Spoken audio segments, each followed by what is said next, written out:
If you think hash is just a tasty breakfast dish, well, you'd be right.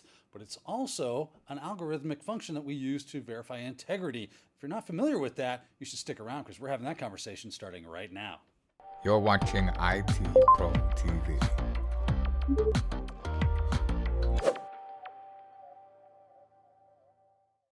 Welcome back to Security Plus here at IT Pro TV. And today we are discussing hashing, and I wish it was the breakfast stuff because I love hash. It is a delicious thing, but I also like the algorithmic function that is to hash something because it does us a very good service. And Wes, you're going to help us understand that more, how we can use it, in what ways we're going to see it, and what it's useful for. Where do we begin? Most definitely. So when we look at the definition of what hashing is, it's really just a one-way function. All right. Now, we got to understand, too, that when we talk about hashing, Dan's kind of already mentioned one of the primary functions, why we use it, right? We use it in order to verify the validity or the integrity of the information. So let's go ahead and let's talk a little bit about this process known as hashing. All right, when we talk about hashing, what it does is it takes variable length data. You'll see data of any size, runs it through this operation, and it produces a fixed length output. Now, sometimes you'll hear that fixed length output being called a one-way encryption, a message digest. The function produces a hash digest, if you will. Sometimes you'll even hear this fixed length data called a fingerprint. And we're going to talk a little bit more about fingerprinting coming up later as it applies to things like digital signatures. But for now, know that the hashing function takes data of any size and produces a fixed length value. And that's where our integrity comes in. We'll talk about how exactly we can verify whether the data is maintained its integrity or not. But it's also important to understand they call it a one-way encryption. I don't really like the term encryption here because, encryption implies decryption, right? That you can verify the information. And really, this isn't that way. You cannot reverse engineer this and get what the variable length information is out of the fixed length data. So when it comes to hashing, please understand just the basics, right? It takes any data of any length, variable size, and produces a fixed length output for it that we can use to verify that data has maintained its integrity. All right, well, this is starting to make sense, right? So we've got some data, maybe a message in a file. Great. I want to make sure that that hasn't changed. I can use these functions, this hashing function or algorithm, to get that fixed length string. It's probably going to look weird to you when you first see it. Don't worry. It's going to be kind of neat when you get a handle on this. But that should stay the same. That's what verifies that integrity.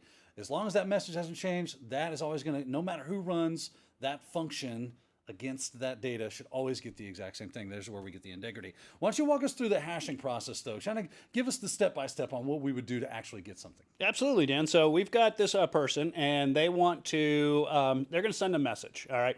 Now, understand, I'm just saying a message. It could be a file, right? This could be software that we're talking about. It could be a driver package that we're talking about, but we're just going to use it basic as a message, right? We've got this message that a person wants to send to somebody else, all right? So they want to be able to verify, has it maintained its integrity or has it not maintained its integrity?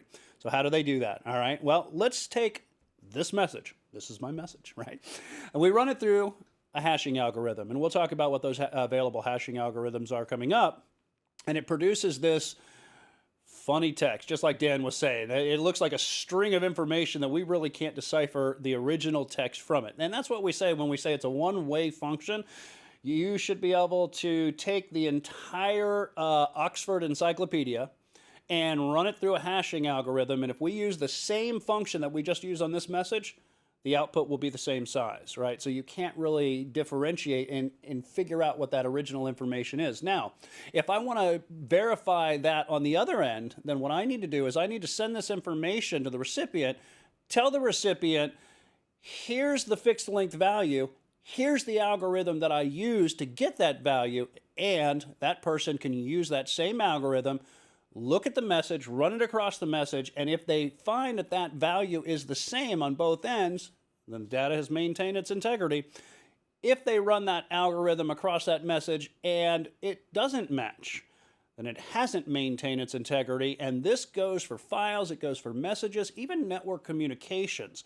What'll happen is typically the data is going to be disregarded and chucked to the side, and we're going to either ask for a retransmission or however errors basically are going to be overcome. Yeah, I like how you let us know that no matter what I feed into this thing, I'm going to get that exact length. Now, I'm not going to get the exact same string, Yeah. but the exact same length. That's right. And if he runs the same algorithm and I run the same algorithm, we should both get the same output. That's how we know everything's checked out. Now, you did mention there were a few different ways in which we use as far as different algorithms that will perform this function for us. Which ones do we need to know about for these? Sure. So there's a handful of them for the exam that I would definitely be aware of. And I've got another little table. Again, keep in mind, this is just, it really is just knowledge that you've got to kind of get under your belt, little memory, memorization that has to happen. So once we're done with the list, pause the video, take this information down, make you some notes, and definitely get this under your belt. But treat it as basically just as an information, a vocab list. All right. So very first one is MD5. It's been around for a very long time. It produces a 120-bit or 28-bit output. It is one of the weakest on the market today, and it's prone to what are known as collisions. We talk about hashing collisions. That's the fact that I can feed input in, produce a fixed length value, and I can take a completely separate input it into the algorithm, and the output match, right? Even though they're two different, those are called hashing collisions, and this is very prone to hashing collisions, and it's considered weak and to be avoided. So nothing's perfect, right? That's right. We employ these things to try to help us in our day-to-day lives, but when we find them to have weaknesses to them, that's when we start coming out with new algorithms. That's right. That's right. Absolutely. And that's what they did. So the successor, which, believe it or not, it's been around for a long time, was what was known as the Secure Hashing Algorithm 1, or SHA-1, as we like to say. This was the successor to MD5. It's also, its bit length increases a little bit, 160 bits. However, it has been known for a while to have be susceptible to collision attacks as well. So it is actually kind of gone by the wayside in favor of, well, really what you should be using when you're using hashing algorithms today, and that's the SHA-2. And again, Secure Hashing Algorithm 2, it's the successor to SHA-1, and you can see that it has various bit lengths, 224, 256, 384, and that last one is actually supposed to be 512. That's a typo on my part. That is not 5132 bits. That is actually supposed to be 512, so double of 256, and I'll make sure that we get that typo. At first, I thought it was saying it was 224 trillion, 256 bits. I was like, wow, that's a lot of bits. That's a lot of bits. No, those are each, so you'll, and I'm glad you said that too for clarification. So that's SHA-224, SHA-256, the other one SHA-384, and then SHA-512. Like I said, I'll correct the typo in our notes here after the episode. But note that it is the strongest that is out there. Now, there's a couple other I put on this list here, not so commonly used. RIPE-MD is another one, and it was designed as originally as a replacement to MD5 when they knew that it was weak. And it has some variants as well, 128, 160, 256, 320-bit variants. And then I also just want to make mention of what's known as an HMAC, because it kind of fits in place with hashing algorithms, but this is also used when you use things like cipher suites, which we'll talk about key exchange. We'll talk about the different types of encryption when we get into symmetric and asymmetric encryption. Basically, in a cipher suite, you choose how we're going to exchange the key, how you're going to perform the encryption, and then how you're going to verify the message. You can see HMAC is used a lot. It is a hashed message authentication code. So what that means is we take actually the private key and sign the hash with a private key when we send it over to the recipient, so they can basically reverse engineer that encryption with a public key, and they can verify the integrity of the message. So we're going to get into asymmetric and symmetric key encryptions. Don't worry about that too much. Just understand this is a keyed message authentication code. That's what the hash message authentication code is. All these other ones verify the integrity of the message. This last one here not only verifies the integrity of the information, but because it's been signed with something that only I should have, that means you also get data authenticity. We know that it came from me because I am signing it with something only I should have. If you have access to this, then the whole crypto system is broken anyway. So I went ahead and put that one in there as well. You can say that there are other types of hashing algorithms, if you will, checksums, if you will. Like I was going to put one in here, but it's not really a hashing algorithm like CRC32. It's just a checksum. Quick, dirty, easy way, very low processing overhead to verify things like frames that are going across LANs, maintain their integrity as well. So know some of the hashing algorithms. Yeah, now, Wes, we've been kind of harping on the idea that hashes are great for verifying integrity. Is there any other common purposes that we use hashing for? Oh, sure, absolutely. So I just gave some examples here, use case. We've mentioned file integrity, things like code signing. When I go to Dan, let's say Dan's a vendor here, let's say for NVIDIA, right? And he's making drivers, and I'm going to be manufacturing this hardware, and I want to make sure that those drivers came from Dan as the vendor, and they didn't come from the threat actor that's modified them and trying to take over my computer. Well, Dan can do code signing, and he can digitally sign this information and put an integrity check on it, essentially, and hand it over to me, and then I can verify that information. Things like passwords. Your passwords are typically hashed and stored in a hash value, and that's an important concept to understand when you think of where we commonly find hash values being used. I didn't put it in the list, but we've already kind of mentioned things like messages that go across networks and stuff. We can verify the integrity as well with hashing in general. Now, what's interesting is the last one, right? That it's being used for passwords. And here we are saying, well, it's not really meant to be, a lot of times all we use it for is integrity checking. And it works really great for that. But a lot of our passwords in today's day and age are being hashed and stored. And if someone get their hands on those hashes, well, they can start working like, I don't know who would do such a thing, right? It's horrible people out there. But it's kind of fun. I'm just saying. I know a friend. So you're just asking for a friend, talking for a friend. Yeah, just putting that out there. But if we can work to basically try to take a list of words, run those hashing algorithms against them, I can start to try to crack passwords with this. So we've come up with some unique ways in which we can try to strengthen those up. And this is called salting, correct? Yes, definitely. Most definitely. So in previous episodes, we talked about password attacks and the fact that some common passwords, you never use common passwords. We harped on that when it came to some of the different attacks to be aware of, especially when it comes to password attacks, right? A lot of the hash values for common passwords can be stored in a dictionary, and you can automate the process of attacking passwords, especially common passwords, by just looking up the hash values out of that dictionary, right? Well, let me show you where salting comes in, and Dan's done a really good job already of kind of teeing this up with what's going on here. So we have two people. These are our legendary duo here in security, right? We've got Bob and we've got Alice, right? And they both got common passwords, right? Kind of what Dan, I don't know why I called you Don. Dan was talking about, right? And when we run the mathematical operations, the hashing algorithms across them, they're going to produce these two hash strings, right? You can actually do this on your own if you want to take the time. Take a hashing program, and you can actually hash the value 1, 2, 3, 4, 5, 6, 7, 8, and you can find that hash value yourself. And I believe I used MD5 for this, right? So you can find that value, right? And the password, all lowercase, right? These are common passwords, and it's one of the reasons we tell you not to use common passwords, because guess what? Our nicely groomed, hoodie-wearing threat actor out there also has those stored in a database, and if he or she is attacking that password and they find it in that database, they're going to make their way into the system, maybe use it to do whatever they can do after that, right? Now, here's where the salt comes in, all right? Not only does this type of situation leave you into password attacks, when we do salting, again, let's set up the same scenario, Bob's password, right? These and Alice's password. But now what we're going to do is we're going to add a little padding, a little random information that's going to be added to that password, and we're going to perform that hashing algorithm to it as well. And now you're going to see that we get something different. And I challenge you, pause the video, go back, trust me, take my word for it, they are different. But the good thing about this now is now our threat actor, potentially, this is the goal, doesn't mean that it's always going to happen. Salts can be vulnerable, just like salting and passwords together can still be vulnerable. What it does is it increases the resiliency to these type of attacks. You can never say never in computing.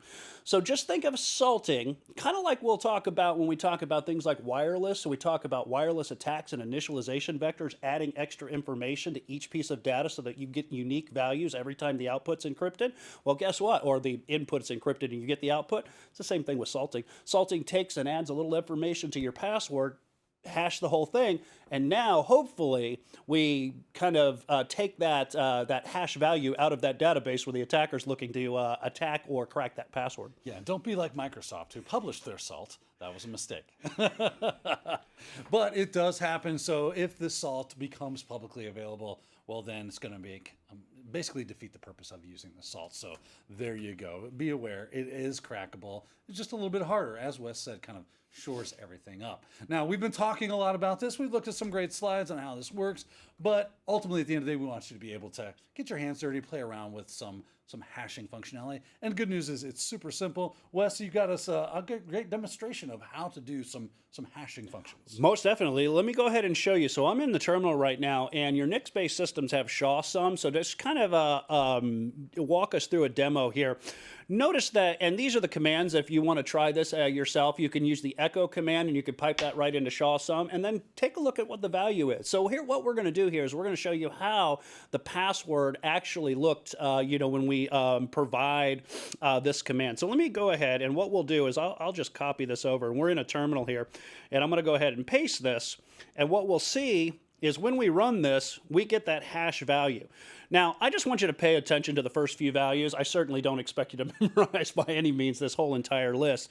But notice that this is, let me show you what's going on here. I'm saying echo 1, 2, 3, 4, 5, 6, 7, 8 into SY0-sum, and A is the algorithm. Perform a SHA-256 message digest on this password. Essentially, this string of text, which would be a password, if you will, although a bad one. Notice that if I change just a single character, what I'm going to do is I'll change that 8 from an 8 to a 9, and I'll rerun that. Dan, can you see how those values are definitely different? Oh, completely different. You got 2634C versus 7D172, so on and so forth. Oh, right. So we can see that we know that, let's say that was the message. It's probably going to be a more complex message and a more complex hashing function that's going to be applied to. Let's say that's a message that I'm sending to Dan. Right? I told you that the combination of the luggage on my safe was 1, 2, 3, 4, 5, 6, 7, 8. As it should be. As it should be, right? But then somebody, the bad actor, gets out there and says, "Oh, I'm going to turn that. I'm going to change that 8 to a 9, and I'm going to really. He won't ever be able to get into his luggage." Okay, so probably not. But notice that Dan could run that same algorithm. Notice the difference between 2634C and the 7D12 or 172. Wildly different. I mean, just completely different. All we did a single character. Yeah. That's right.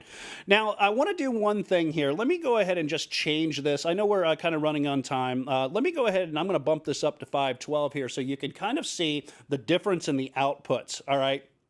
Notice that this was 256.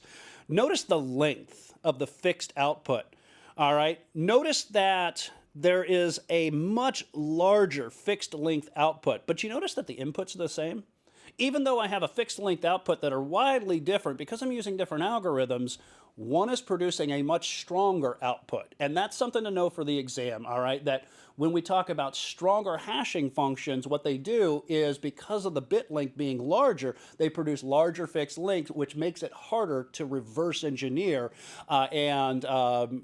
Really, you shouldn't be. In any hashing algorithm, you should never be able to reverse engineer and find out what the original text is, but this is more about protecting against hashing collisions, right? We don't want two different variable inputs going in and producing identical hash values. Again, any kind of predictability like that is going to cause collisions, going to cause attack, and leave you open to some kind of vulnerability. So definitely be aware of the hashing, what salting is, and hopefully the demonstrations have kind of shown you a little bit about how this is applied in the real world. Expertly explained, my good man. Thank you so much for enlightening us to these hashing functions, the process behind it, the different algorithms that we might bump into if we are doing some hashings, why we would even do it. And don't forget salting. It can help out if you're doing some password stuff. So there you go. Hashing all wrapped up in a bow. Great episode. Hopefully you enjoyed it. We've got plenty more to come in our Security Plus series, so join us then. Until then, you have yourself a great day. Thank you for watching IT Pro TV.